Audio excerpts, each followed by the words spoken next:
Hi there, and welcome to In Conversation with Autumn Charlize. I am Autumn Charlize, and today I am joined by one of my good friends, Luke Holliger. I am so excited to be sitting down with you, Luke, because, like I said before we sat down, you are just somebody who has done, and does so many things in your regular life. And so I'm interested to see where this conversation goes, what it is that we're going to talk about. So first, I want to open the floor to you and ask you a little bit about yourself. Give us an introduction. Who Sure, are you? sure. Where are you from? Well, first, when you posted that you were starting this and you asked for people that are interested, I jumped immediately because to talk to you about this and what I do and my passion is cool and exciting because, I love talking to you anyway. So, Yeah. um, so yeah, I am the senior director of production operations for Arts United here in Fort Wayne. It's a long title to basically mean that I'm the technical director for the arts organization here. We are the nonprofit organization that funds and that provides funding and grant support and discounted space to groups like civic theater, youth theater, and children's choir, philharmonic, you name it. All those local entities and organizations we support in one fashion or another. And in my role, it's really unique because I get to operate and manage the theatrical spaces, and I get to help those organizations grow. I get to provide for their needs, but I also get to be creative on the outside too. I Mm-hmm. get to make stuff when I have an opportunity. I get to design shows here and there, and we've I think done a few things kind of like that as well. Yeah. So yeah, I'm I don't know, my job's kind of all over. It's really interesting and unique, and it's different and fun every single day. Yeah. So so um so what would you say a standard day in your role looks like? Oh my goodness. You said, is that Oh my is goodness, is there a standard day? Because I right. mean, yesterday I came into work thinking I was going to be working on a production on stage, and I ended up spending 2 hours walking with, an architect through my building, looking at things that needed to be repaired and serviced. Today, I started off, working on, reports and minutes for my festival that we're organizing and getting planned, and ended up, hanging a TV on my stage and doing all these other things that I never. So I don't have a typical day, you Yeah. know? I don't know what's gonna happen sometimes when I walk in. Sometimes, like today, my day I lost most of my day to something very different. I started this morning over at Home Depot picking up lumber. Yeah. So, like, Yeah, yeah. yeah, So for like the uninitiated, unfamiliar, the organization you work for is, Arts United. and Arts United is kind of staple of the arts Mhm. community here in Fort Wayne. Obviously, you listed a lot of the organizations that you all work alongside and work with. Um, you all just kind of went through um a really big remodel Yeah, of your home yeah. base. And about how long was that under construction? Yeah, we just finished a modernization and expansion of a historic venue that opened in '73. I've been with Arts United now since like 2011 or 12, and it's been about 10 years that we've been on this project. Yeah. From initial design planning, initial gathering of, what do you want? Asking the community, asking our stakeholders, well, what do you want this building to be? What can we make out of this? To now where we're still wrapping up things, we're still finalizing and fixing bugs and doing the final punch list items of those little things like Mm. this outlet doesn't work and just little stuff. But we for 10 years we've been on a project of transformation for the community. The Arts United Center, which is the Keystone building, this is the one we just finished the renovations for, opened up in the '70s as a way for organizations to share a space at a cost they could afford. A Yeah. lot of places you would go to in communities, your civic theaters and whatnot, own their own buildings, which is expensive, and it costs a lot to keep a building running, renovated, up to the technology and stuff like that. And what we do with our space, we own, we operate it. We let our resident organizations that present full seasons or classes or whatever there use that venue at a 60% discount, very Oh, significant wow. discount, allowing them to take their money and put it towards programming for them, put it towards their mission. So instead of spending all this money to upkeep a venue, we take that on. We take care of the cost of that, and we let them put their money towards educational programming, towards their shows and stuff like that, where they can have a bigger impact. Yeah. So our role is to support. Um, so this expansion was huge. We put $42 million into this building. Wow. We are a historic theater. We are architecturally significant because it was designed by a world famous architect. We are his only performing arts venue and his only commission in the Midwest. Um, while Louis Kahn was on this project, he had 5 global award-winning masterpieces. Like, he is a world-renowned architect that we had on Wow. this project, which makes a renovation like this expensive. Yeah. Yeah, yeah. You're Mhm. not just renovating just a generic theater that's got, the drywall. Like, it is Mhm. a very unique building, which took a lot and cost a lot. Um, I think one of the biggest parts of this project was not just modernization, but it was accessibility. And, we like to say that our venue is a community center disguised as a theater Mhm. because, we are all about those community organizations and entities. We host the mayoral inauguration. We just did an NEI event. We host a lot of your community events in our space. Mhm. Um, and so this is a venue that is there for all and should be accessible to all. Yeah. So, there were entities and organizations that supported us through a lot of funding for this project. So we are now probably one of the most handicap accessible venues in the region, if not more. And I will say I am the most handicap accessible scenic construction shop in the nation right now. Wow. We've worked hard for that. Yeah. There are things that you put into a space that you wouldn't even consider. We have blind walking trails. So we have trails that are tactile so that if you're walking with your cane, it's visibly different, but you can also hear the difference. Oh. That doesn't exist anywhere. There are no codes for construction for that because our airport here in Fort Wayne has it, and they're the first airport in the nation that had it. Uh-huh. So, like, it was important to us that we put everything we could, Yeah. I could go on about this forever, so No, no, please no, interrupt me. that's totally fine. That's totally fine. I Yeah, mean, it is really interesting. I think, as somebody, I'm not a venue person necessarily. Like I am a performing arts person, yeah, and so I've been in a lot of different venue spaces yeah, in Fort Wayne, yeah, and I try to be very mindful of accessibility. It's something that a lot of people who don't have problems with accessibility oftentimes don't think about, right, right, take for granted, maybe. And I I think that it's so important, and there's such a limited access to accessible mhm, theater space. right, I right. mean, just Right, generally, but yeah. but don't just think about the theater space to the audience, because that's what everyone automatically thinks when you hear accessible. The audience can get in, there's wheelchair seating, there's bathrooms. We paid attention to not just the front of house, but to the people that participate. So Mm. the goal is not only can you attend a show, but you can be in a show, you can volunteer for a show, you can do roles backstage that you would never been able to do before. So for example, we put in a fully automated fly rail system. In a theater, the curtains that go up and down, those are Yeah. usually managed on one side or the other by ropes that are manually pulled by a technician off to the side. And those things can, depending on how heavy curtains could be, the main curtain at the front of my stage when I first started there was 1,600 pounds. The current one's 8, it's a lot less. But Yeah. you're thinking about a person needing to pull 800 pounds on a rope, While the rope's Yeah. balanced, you still have to start that weight.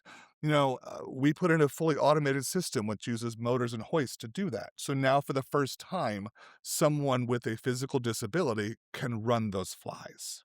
Wow. Not just that, but even safer on t because for example, the Nutcracker, there's a section of the show that we had 5 volunteer parents and usually 2 dancers up on that rail pulling things all at the same time to make one scene change happen. I now have for example, at my grand opening, a friend of ours from Ohio came over, he's a wheelchair user, and he operated our fly rail system from a wheelchair, something we would Wow. have never been able to do before. Um, it was important that if you this upcoming show that Civic Theater's getting ready to do, they're getting ready to do Footloose. Yes. And Footloose being a fully inclusive and accessible show. One of their choreographers is in a wheelchair. Yeah, Theo. They Yeah, have he's Theo. cool. It's Yeah. amazing. I love Theo. Yes. But the performers have different abilities and whatnot. It's designed to be that. There's that question of you can't make every show accessible. Well, Footloose, you can't do it. Yeah, watch us. Yeah. It's kind of what Civic Theater did. They were told you can't make everything, and they said, "Watch us. We're going to do this." And so, Civic Theater's first show out is their first show. So this would be their third show on the stage, but like their first big accessible show like this, they're going big, and Yeah. it's cool. No, I mean, I've seen the promotion for Footloose. I think it looks absolutely incredible. I'm so thrilled that Theo is a part of it. Um, Now this is, I guess, my bigger question, like, when it comes to accessibility in the theater space, I really honestly didn't think that we were gonna we were gonna Yeah, go down yeah, this rabbit hole, yeah, but it just has naturally kind of happened, and we can continue as yeah. long as this is interesting. The Is accessibility in the theater space, would you say that that's, something that is, a trend in theater Mm, across the board, or are you guys kind of in this space of, like, forging a path? yeah.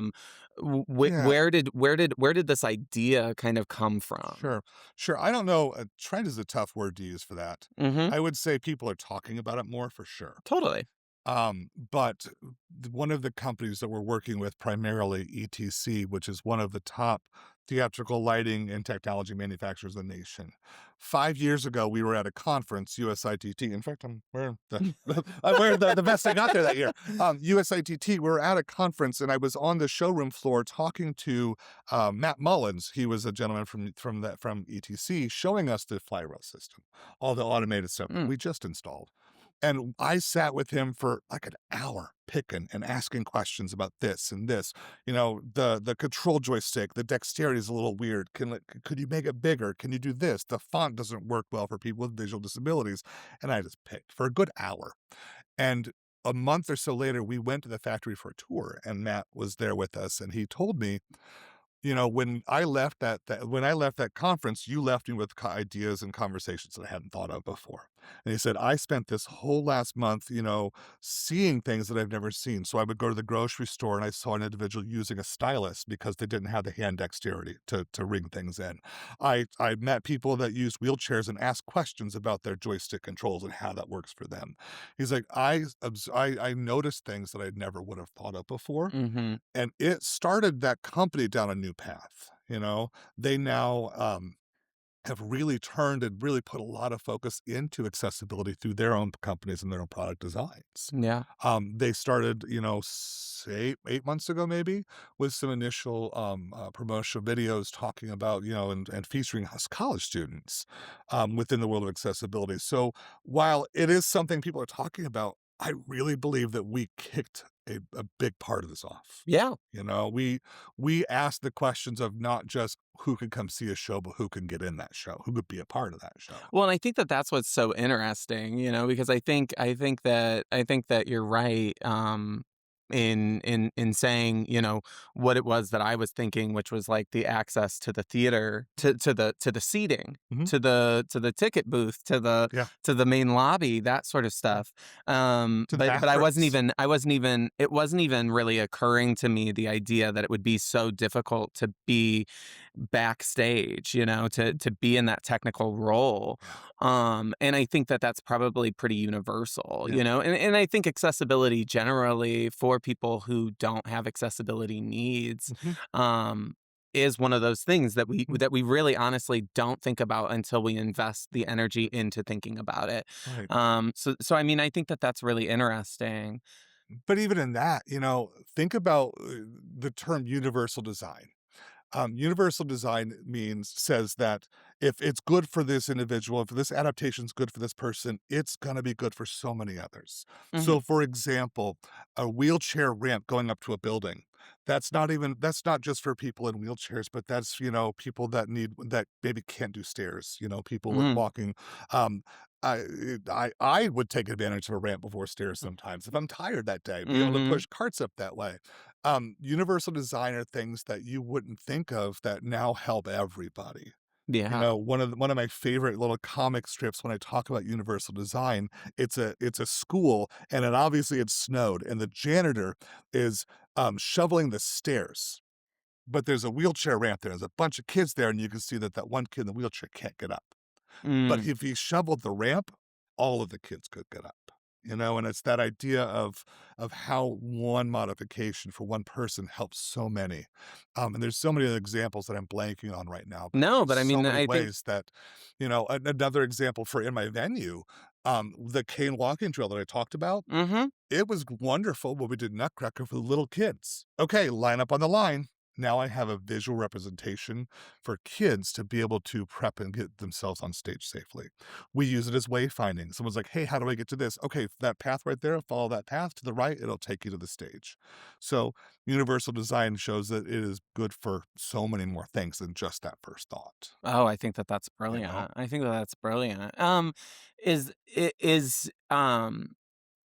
I think the other question I have, in regard to this, Mhm, and more less in regard to accessibility, but more in regard to the role that you hold. mhm, Um, mhm, w what is it that got you going down mhm. this path, you know, because it's like Sure. I know that you were in a completely different field doing a completely different thing before you Yeah, went there. yeah, um yeah. so was it something you were passionate about? Was it something that you were involved in? Yeah, I have a really weird story of how I got to this and a really weird journey because so many people, especially in my position, you know, went to school for this and they got the degree in theater and they got, you know, they did this journey that I took a very different path, you know. I literally grew up in a movie theater. That's a whole different story. We could talk Oh, something okay. Yeah, I know that. in Okay. here in the surrounding area. Next episode. There is a theater in Goshen, Indiana that we lived on the second floor. My dad ran the theater. Like, I as a kid, drove my little Power Wheels up and down the movie theater aisles. Like, it's a whole yeah. Yeah. I could Wow. talk about living in a theater for a whole episode if you ever want. But, like, you know, that was something that was just, you know, as a child, but, like, I was in the performing arts growing up. That's all I knew. You know, I was in show choir, I was in marching bands, I taught Mhm. color guards. I thought when I graduated high school that I was going to be a high school show choir director for the rest of my life. That's what I wanted to do. That's what I went to IU for. I went to be a music ed major. I was doing voice as my primary, French horn as my secondary. Wow. So that's what I was gonna be. I wanted Yeah. to teach music forever and ever. And, you know, shortly before that, I had started performing in other things like color guards and marching bands and stuff like that, to the point where I really found a passion and love for that, to where I took off and I performed with the drum and bugle corps out of Chicago, Illinois, the Cavaliers. Had an amazing time, which that turned into I started working as a caption head for a drum corps out of Wisconsin, Blue Stars, where I was there for 5 years. And I grew this little drum corps, which was one of the oldest in the nation, but they had gotten, you know, they had fallen to a very small size. And I was part of the team that grew them from my first year winning a global, a world title that first year in their division into a massive entity that is now one of the dominating drum corps in the nation. So I got to Wow. be a part of that growth. You know, I taught marching bands and color guards for 15 years in the region. Like, that was my love. And in the meantime, I was working in elementary special ed. So daytime working with little elementary school kids, you know, evenings and weekends teaching high school kids how to Yeah. perform and to whatever. And there was a point where um my social anxiety started getting coming back to me, to where I had a panic attack in front of fifth grade students one day when the teacher in that classroom asked me to sign something in sign language to the class, show them something. And I had been seeing for a while, for a good year plus, things creeping up to where, like, I'm gonna get into some personal, No, yeah, where, like, no, please, while please. teaching, I would take my glasses off because it turned the room into a blur, so I didn't have to make eye contact. Like, I Mm. started noticing I struggled to speak in front of groups of parents and just stuff. And I got to the point where when I had a panic attack in front of fifth graders, I'm like, okay, that's enough. Like, I have to do something. And I had to go, where did I feel the most safe growing up? Where was I at a place where I felt me? And it was performing. So I decided I was going to start getting into theater again. And I researched, I looked around to see what was going on. And the local civic theater was doing Full Monty. Oh, I don't know if you're yeah, familiar with yeah, that. yeah, yeah, So yeah. I'm like, I'm going to audition for this. So I remember I took the flyer to my principal, said, hey, I'm going to audition for this. Is this a problem? Because for Monty's guys taking their clothes off, they're stripping on stage. Right, So I'm like, right. I went to Tammy. I'm like, can I do this? And the answer was yes, but there we did have a morality clause. If a parent complained, like that, it would probably damage my job. So I had to go in and say, okay, listen, I can do it, but I can't be one of the guys that takes their clothes off. So I did. That was my first show back on stage for the first time. Performing, What doing ye something for me. what year was this? Oh, that would have been 2000.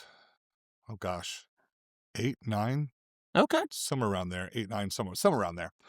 So I got back into it because I liked it. I had been teaching people to perform for so long, I forgot what it was like to do it. Mhm. So I got back into it and I fell in love with it to where I was doing 2 shows a year when I could. In my summers when I wasn't doing school and I had the summer vacations, I worked for the costume shop sewing during the summer. So like I would go, I would sew, then I'd go to rehearsals that night, and then I would teach guards in the, when they, so like I got into it and I really jumped into it because I remembered how much I loved it. Um, there was, I started doing more of like the backstage stuff because it's where I grew up. It's what I knew. And that was when the technical director for Arts United, she saw me and we knew each other for a while and she's offered me a part-time, just a little job here and there. Um, where things really turned and got me really down at this again was, um, while I worked at the elementary school, um, this could be a whole nother podcast someday, but I found out that I was HIV positive. But the problem was I was so sick because I had been positive for a long time. I didn't know Mm. um, that um, my job was at risk because I was oversleeping. I wasn't waking up. I was not myself because I was so sick and didn't catch it. So when I had to talk to my principal about it and I disclosed, I found out 4 weeks ago I'm HIV positive. She said, "Oh, that's a big deal. Let's talk tomorrow." Well, the next day, the superintendent fired me on the spot. So I had this whole like, what do I do with my life now? So I tried some other stuff. I went to another school for a year, and I hated the other elementary school. I sat in this weird limbo where I couldn't take a job that offered health insurance because my medicines were 4 grand a month, and I was going through a crap ton of doctor's appointments, so I was covered by a Medicaid program, so I didn't have to worry about it. But I had to be really careful. Well, I was offered this job at Arch United. And it was one of those things where, "Hey, we would like you to come in." And I said, "Okay, here's the deal. I'll work here, but and I really wanna work here, but you cannot say the word full time. You can't even breathe the word health insurance out loud to me because that is I have to dance that dance. I Yeah, couldn't take a full-time job because I couldn't afford the copays. yeah. I was going through doctor's appointments like crazy. Well, there became a point in time where they're like, "Hey, we really need you, and we really need you in this role. We need you full-time, will you?" And so that's kind of where I jumped in on this thing hard, and I moved in as the assistant technical director of the theater. Worked alongside with and some of the best people in the region. Did a lot of work to make sure I'm capable to be what I do. Because what is it? The imposter syndrome strong, you know. Yeah. So in order to not you, I had to do my homework and make sure that I could be that person in the community. When sorry. Yeah. Now Like I you said, this is such a weird story of how I got there, though, yeah, you know? yeah, what I wanna settle on for just a second, and I don't wanna make this Mhm. a story about, your HIV status, Sure, right? sure. Um, but more about, like, that career Mhm, shift, right? mhm. Suddenly, something that you felt like you were pursuing for Right, so long right. suddenly was like ripped from you, Yeah, right? And so what I want to know is like, was that an identity crisis for you? Did terribly, that terribly. and how do you feel like you manage that? And for people who maybe Mhm. are going through not the same Yeah, thing, but like yeah. those like critical identity moments, how did you make it through? I had never been unemployed in my life. Hmm. The day that I left the school, I didn't know where to go or what to do because I didn't know how to not have a job. You Yeah, know? Like, yeah, I went to the park and I sat in my car going, "Where the hell do I go?" And I called I had a care coordinator through the AIDS task force, and I called Ricky and I said, "I just lost my job." And she said, "Get your ass in here right now." Sorry. no, no, no, no, no, that's fine. So get Yeah, so get here right they now, and, get it. like, It's she me. was there to support me with paperwork, and here's the we let's get you rental support. Let's get you support while you're getting back on your feet, you know? Yeah, So, that whole identity of I was gonna be a teacher, that's what I was, that's what I knew. I loved working with kids, and all of a sudden it was gone, yeah, and it wasn't an option anymore. So I struggled, and this just came in at the right time. It was the right opportunity. It checked every box of what I loved and what I did well, and I can't thank I can't thank Miriam, Morgan, or Arts United enough because they're the reason why I'm here. I can't thank the Civic Theater enough because here's the other part to that story. I was cast in the musical of Rent 1 week before I confirmed my HIV status. shut up. I had gotten a false positive, what we thought was a false positive, Right. going into it. 1 week before we started, I found out I was positive. Shut up. My first doctor's appointment was during the rehearsal process, the first time seeing a doctor. My very first rehearsal for Rent, that was 7 days after my diagnosis. They had an individual from that was a client for the AIDS task force come in with one of their care coordinators, and he told his story of his life. And I watched this guy talk about how he had to do injections, how he had to do this, what his medicines were like. And everyone that was there in that musical with me was listening to this guy of like, okay, how do I portray this? And I was listening to this guy of, okay, this is my life now, you know?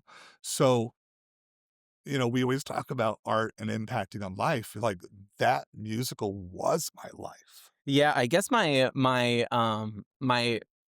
question, because like, as somebody who does production, does stage, Yeah. a lot of what we do I on the stage kind of like, we drill it and Mhm. drill it and Mhm. drill it, and it's like by the end of the show, that's your whole personality and who you are, and you Yes. can feel it to your core. Yes. Are there pieces of that performance of that show that, like, you'll never forget? That live with me forever. Yes. Yeah. That will live with me In a forever. way in a way that the rest of the cast maybe are just like, "Oh, yeah, it was a Well, show I did. I remember well, it." what's unique is that I I shared with the cast the day of the last performance. I had talked the director knew. I took her to lunch early, and the choreographer said, "I need you to understand what's happening and that this is my life." I found out that I was positive. If I have to walk out of rehearsal because it's too real, this is why. It has nothing to do with you. So there are things like the director gave me a gift that, and I don't mean a physical gift. She gave me a gift as a performer doing what was called a power cross. But basically, as you walk from the weak corner of the stage all the way down cross center to the other corner of the stage, during that one song, Will I Lose My Dignity? It's one of the most powerful pieces to someone that is coming to grips with this. And she gave me that moment where I had that interaction with the audience. Oh. So as an artist, I got to explore that with them. One of my characters was the leader of the support group. Oh, wow. So I got to experience what that was like, that feeling of it from there. The very last performance, I read a letter to the whole cast and I disclosed to the whole cast that this is, I said in the letter, for the last 6 weeks, we've been screaming about HIV and AIDS. I said, but this has been my life for the last month or last 2 months. Wow. The director gifted me a ribbon, and it was the AIDS ribbon that she received from a cast member on Broadway. Oh. And forgive me, I cannot remember the performer's name, but she was the homeless lady that did the big cantata for, Seasons of Love, the big Oh, it yeah. was that actress. She gave it to her. So she gifted me that ribbon, and I had made ribbons for the entire cast. So I read the letter, we had a very emotional time. We had called the cast early because we knew that this was gonna be a long one. Yeah. And I gifted each one of them a ribbon, and we all wore it inside of our costumes for the show. Oh, wow. And the scene where, Angel dies, Mhm. we all line up in the back along the back edge of the stage in front of the set, and as he's carrying Angel off, we are sobbing on stage, Mhm. but not because of the reason that the audience thought. Yeah, it No, probably, like, added we this are extra dimension. we finished that show as a cast emotionally exhausted. Yeah. And I'll tell you, the people in that cast have become some of the most important have been the most important people in my life because they were there for me and through and with me through some of the hardest stuff. And people I will never forget. That show, moments of that show, on my back, I had the words "No day but today" tattooed on my back. Oh, wow, yeah. That piece is part of me forever. And that show is what, art that show being art, it carried me. And I Oh, think that's yeah. important to know. I think for so many people that they don't realize that don't do the arts. That is it carries you. It's your soul. Yeah, well, and I think that, in some ways because I don't know what it is, maybe because Rent became such a, like, ubiquitous, notable thing, it's almost lost, like, some of its meaning to the general public, Right. right?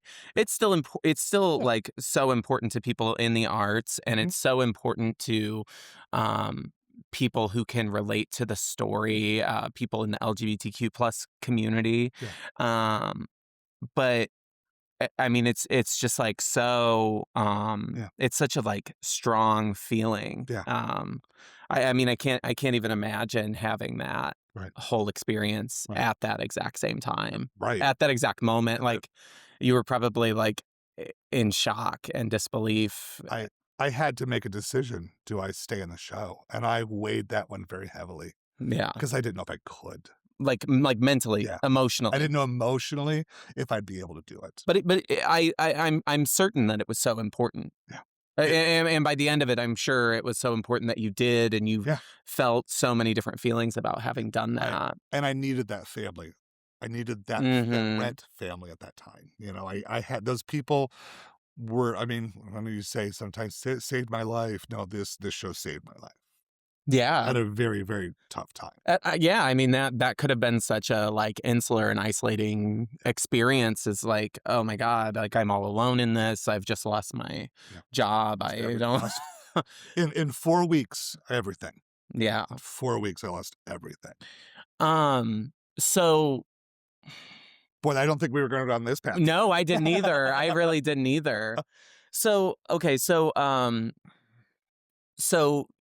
you move into this new position, Mhm. you completely, like, change who you are, you're confronted with identity and diagnosis, right? Mhm. Um, w- what is it that kept you going?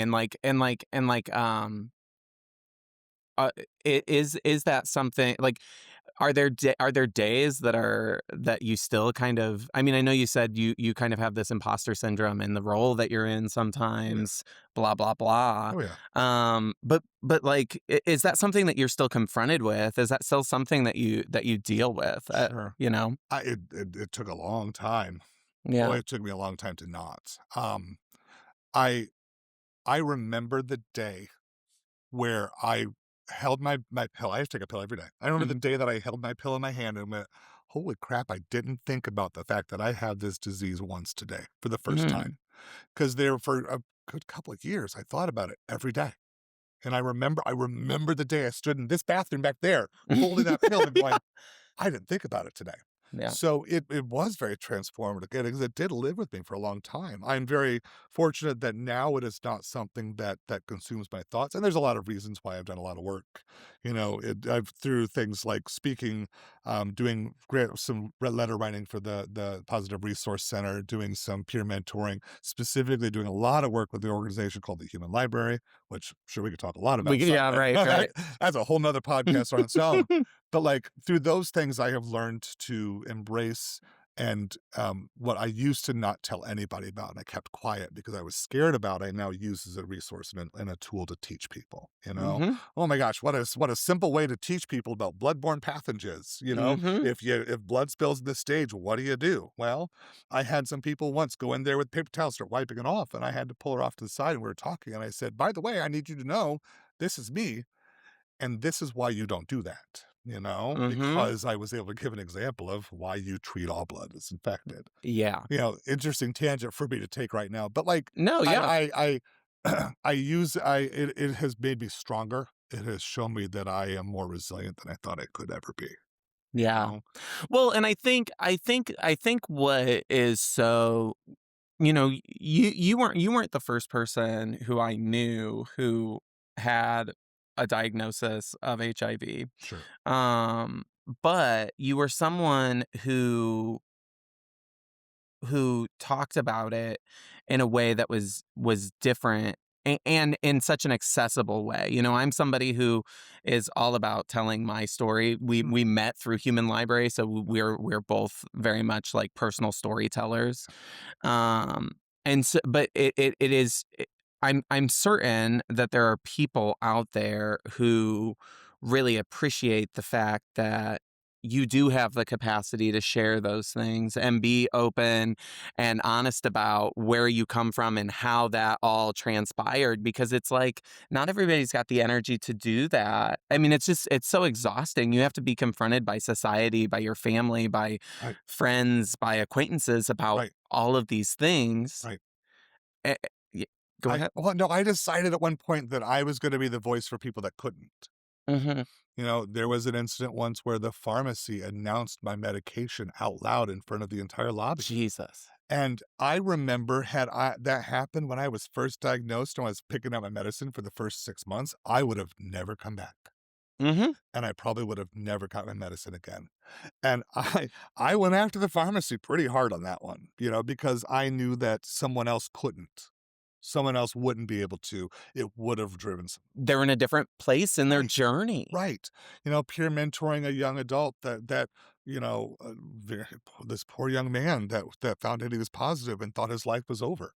Mhm. And we talked about what does it really mean? What is, what's like, what can life look like? And that it's not gonna, it's not what people tell you it is, Yeah. So I decided that I wanted to be the person to be the voice for those that can't as much as I could. Yeah. No, I mean, I think that that's a really, admirable cause, and Thanks. I appreciate you doing that work in our community. Yeah.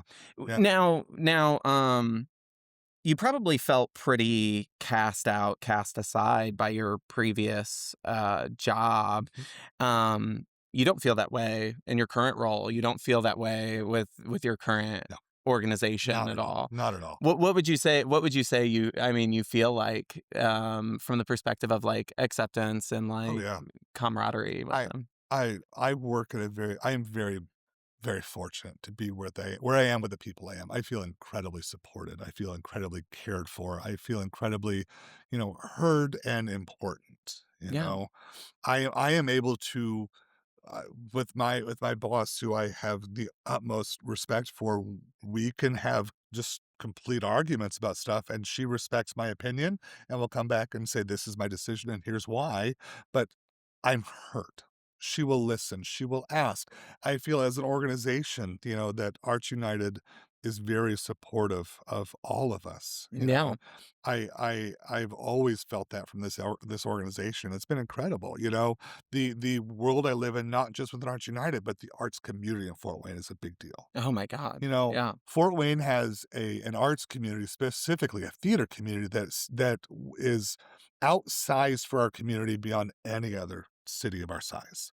Like we have more arts and culture and theater than any other city or site should have, and Yeah. it's huge, and that's what makes Fort Wayne so unique, but the community is incredible.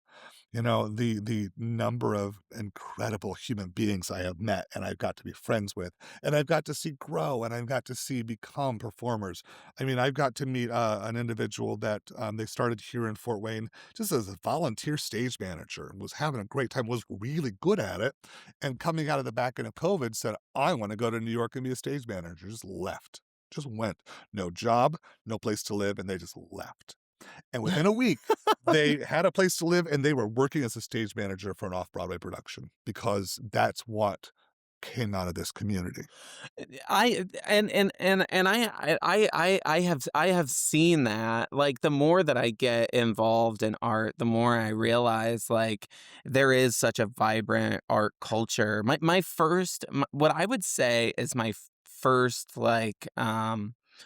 my first experience with, like, renegade art culture Mhm, in Fort Wayne is Fort Wayne's drag scene. mhm. I mean, I could go on and on about Fort Wayne's drag scene. I've been watching it for the last, decade and a half, and it's like I there's like something in the water when it Mhm, comes to the creativity yeah, of the individuals in the city. And I don't know where it comes from. Like, I don't know like if there are people who were just like tastemakers who mhm, were here. I don't know. Like, but there is just something so special about the creative people yeah, in this yeah, in this place. yeah. And so I love that you see that too and you feel that too. For such a conservative state that we live in, of just very conservative values, Fort Wayne is a very unique bubble of arts and liberal lifestyle that I thrive within. Mhm. I thrive by the people that I'm surrounded with that make cool shit, Yeah. you know? Yeah. I if the people that say there's nothing to do in Fort Wayne, you're not trying. I agree. I always tell people that. I mean, because you get that all the time. Right. It's like, "Oh, there's nothing going on in this city. There's nothing ever going." Well, I mean, maybe if you tried something different. Yeah. Yeah. I think that that's our biggest I think that that's the biggest, Yeah. hurdle to get Yeah. over. Um, so I'm sure we've been running for a little Oh, while. probably, yeah.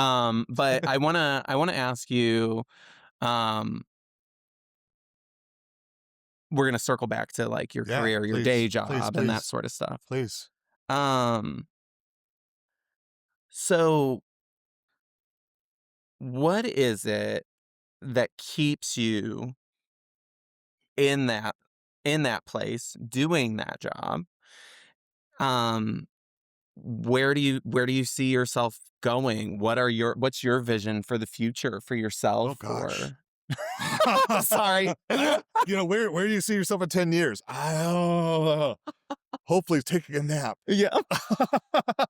No, and I had this question recently with a good friend of mine. We were talking about I have a ridiculous Peter Pan syndrome and never thought I was gonna grow up. I never saw myself growing up. So now I'm looking back and like, okay, now what for the first time? Where am I gonna go next? I not just in my day job of getting to be within almost administration. What I started off being very boots to the ground and technical, I'm almost more of in the world of arts administration now. Where am I gonna be in 5 years? I don't know. I always joke that I had a 5-year plan. And my 5-year plan was get this building open, and then in 4 years, stay for 4 years after the building finished, and go somewhere where it doesn't snow ever again.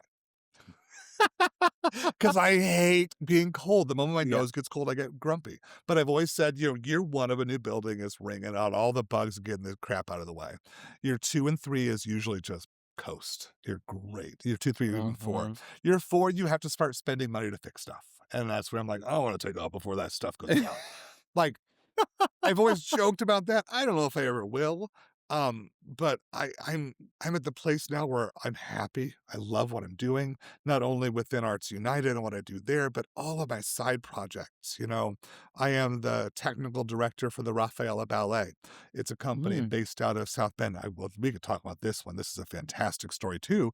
But it's a brand new ballet company that it's basically a full brand new princess style ballet, like Romeo and Juliet, like Swan Lake, all of these Oh. things that was a brand new piece that was commissioned by an architect, a very wealthy architect up in that South Bend-ish area, Michigan-ish area. And they brought me in to be the technical director to open this thing for the first time. We had the top designers out of New York, some of the top costumers, lighting designers, the most beautiful set pieces and stuff like that. And I got to be a part of opening this brand new piece. So I'm sitting with this company as a technical director because our goal is to go tour this thing. We Mm. haven't really set dates or stuff yet, but I still sit and I still sit on their books as that person for them. I am the current lighting designer for Opera Today, a brand new opera company that's getting itself off the ground here in Fort Wayne because the one thing we don't have in Fort Wayne is opera. Mhm. We have so much everything else. We don't have opera. Yeah. So, we have an incredible team here that are getting this off the ground and it's exciting. And so I got to work with this director years and years ago when she was at North Manchester to put on a world premiere opera called The Invention of Morale, written by Stuart Copeland. By the way, Stuart Copeland, the drummer for the band Police. Uh-huh. Did you know he writes operas? No. They're fantastic.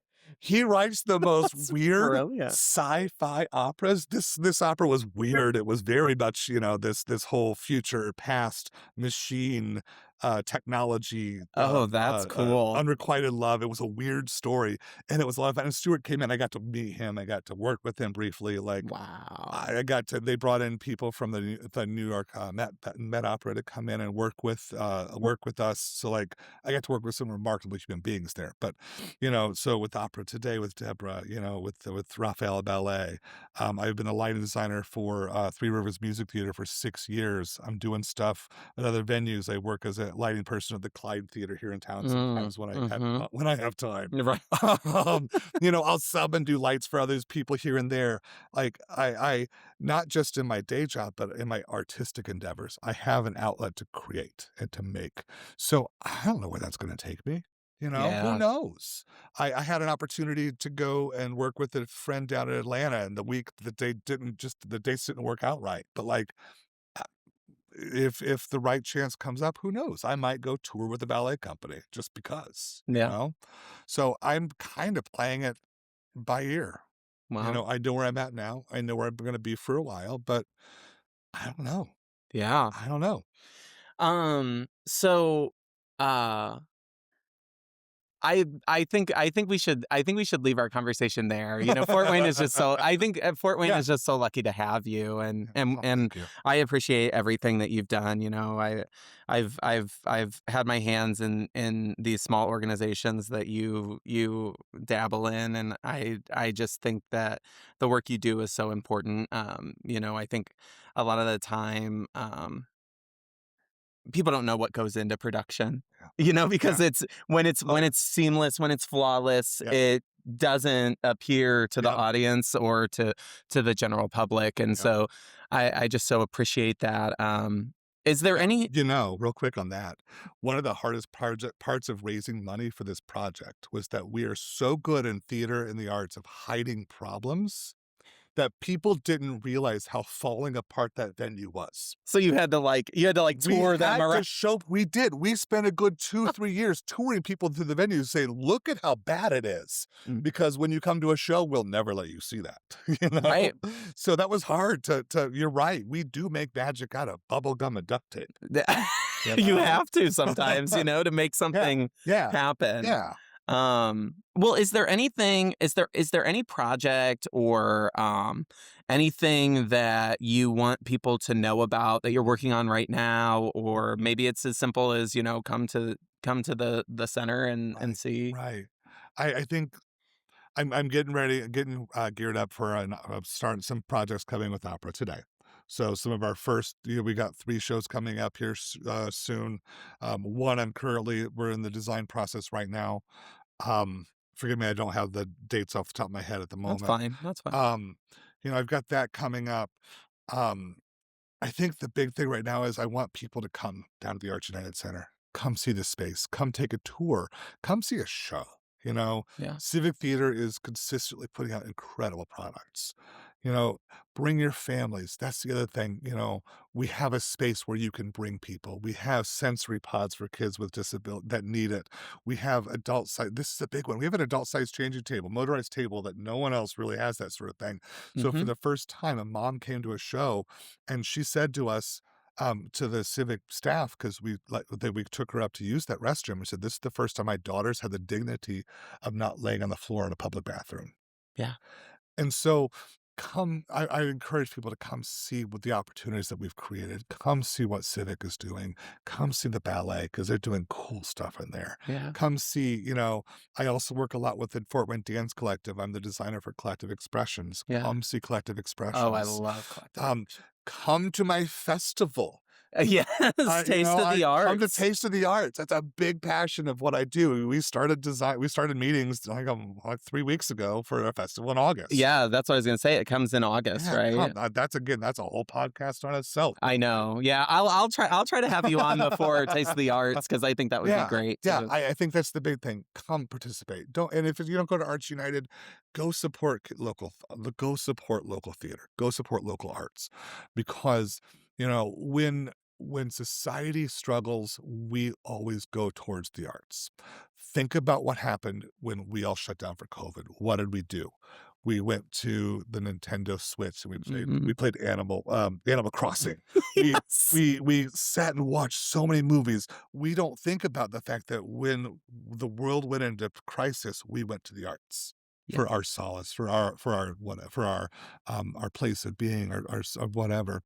Um, Support your local arts. Go see a show. You can see anything you want on your TV, but boy, isn't it fun when you go see a live show and something goes wrong? Yeah. You know? Yeah. Go see something. Go put your Somebody money. forgets a line and it's Right, me. right. But that's, Yeah. go support these people, especially in Fort Wayne, because these people are all volunteers. They're doing Yeah. it because they love it. So Mhm. help put money into those places where it's important to have those things. Go to Yeah. the art museum. Go to Cinema Center and see a show. I could keep listing them forever, I but know, I know. There's support so your many great arts, yeah. especially now that schools are starting to lose a lot of the programming. Yeah. Another podcast for the day. Yes, absolutely. But support your local. Yes, That's awesome. Well, thank you so much, Luke. I really appreciate sitting down with you and thank you for letting me into your home. And I'm just so thrilled to yeah, have you as a guest and have you as a friend. Thank you for being in conversation. my And pleasure. yeah, we'll see you guys My next time. pleasure. Bye, friends.